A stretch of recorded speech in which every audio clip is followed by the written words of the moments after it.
now I'd like to turn to Gary Shergold, MMR, for his bits and pieces. That is so becoming so very popular, Gary. You're really becoming a star here. Thank you very much. Okay, potential railroad components and everyday objects. Get this going here, bits and pieces. And what we're going to talk about this week is wire. We use a lot of wire in model railroading. And here's a sample of some of the wires that I use. Now, this is electrical wire. And these here are very thin wire from craft stores that have to do with flour making. Same with the coil that sits here. Now the wire down here is for flour making, and it comes in a variety of different sizes. Now what I do with this wire here, which is green, is I use that for when I do handrails. Now this happens to be a kit that I had put together last year. And as you can see, this is the wire I use. And the reason I like it is it's very flexible. There's not a lot that has to be done when you're forming it because it forms beautifully. It's very soft wire and it forms very nice. This is the other side. And this model was given to a friend of mine, and he's going to make a TH&B locomotive out of it. Another thing I do is the round coil you saw right here. This is a very soft wire also. And I use it for banding tanks that I make. Mm-hmm. And what I do is I take it, pre-cut the bands, as you can see here, a little larger, like maybe an inch or so on each side. And I form them, and I know exactly there's going to be 6 bands on this tank. And what I do is I wrap them around the tank and to get the first one going. And I twist them, as you can see here, by hand. And then I take a pair of pliers and very carefully start tightening this band. And you will feel it tighten around the drum. And don't over tighten it, because if you do, it's going to snap off, which is no big deal. You just put another band on. And I just continue that all the way around. Now, what I do is I cut off a little, and I leave a little piece like this, which is really tightly band together. And as you can see, I fold that back onto the band, and that forms my little hookup that hooks the wires around the drum. And I can keep on continuing this till I get the bands all the way down. Of course, they're near the bottom, they're a little closer.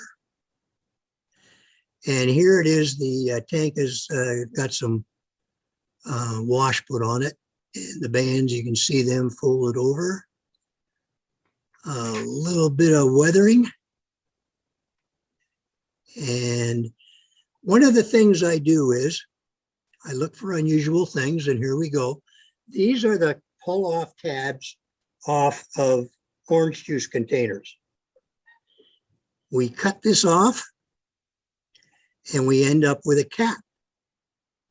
And this cap is going to form the lid that goes on our container. Here I've got it stuck on a piece of painting tubing or wood stock with glue, and I got it ready for painting. I paint it, and here we are here. Do a little weathering on it, attach it to the unit. You can put it on a flat car. You can build a support underneath it, use it as a water tower, or you can make a couple more and use it in a transportation of vinegar, pickle barrels, or whatever you wish. And that, Jim, is bits and pieces for this week. Well, I tell you, you taught me something else about how to do the wire around the tanks. I think that's a fantastic idea. I've never tried that, but Yeah, I've it's, been doing that for years. And but it's a great way to do it. It really is. And yes, I've used some of that floral wire because my wife buys that stuff all the time. And like you say, it's easy to work with and fantastic stuff. Gary, Yes. question on the locomotive, on the handrails. How did you do the joins? Are they soldered?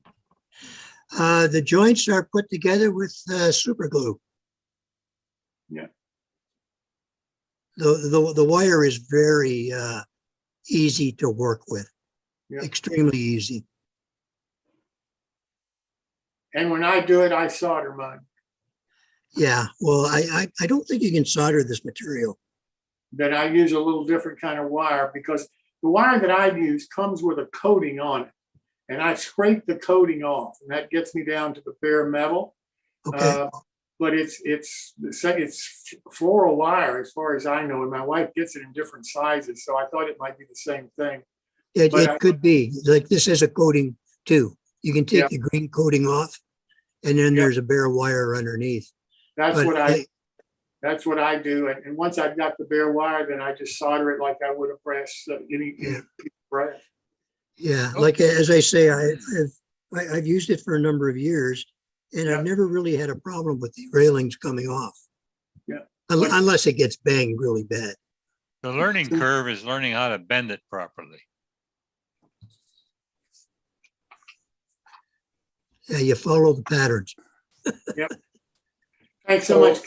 We really appreciate it. No One problem. second. So how does it hold up with handling? I'm sorry. On the locomotive, how does it hold up with handling? Very Well, when I careful. handle my locomotives, I try not to pick them up or handle the railings. I usually handle them by going down and maybe picking up by the fuel tank. But as I say, I've used that method for a number of years and very seldom do I break them.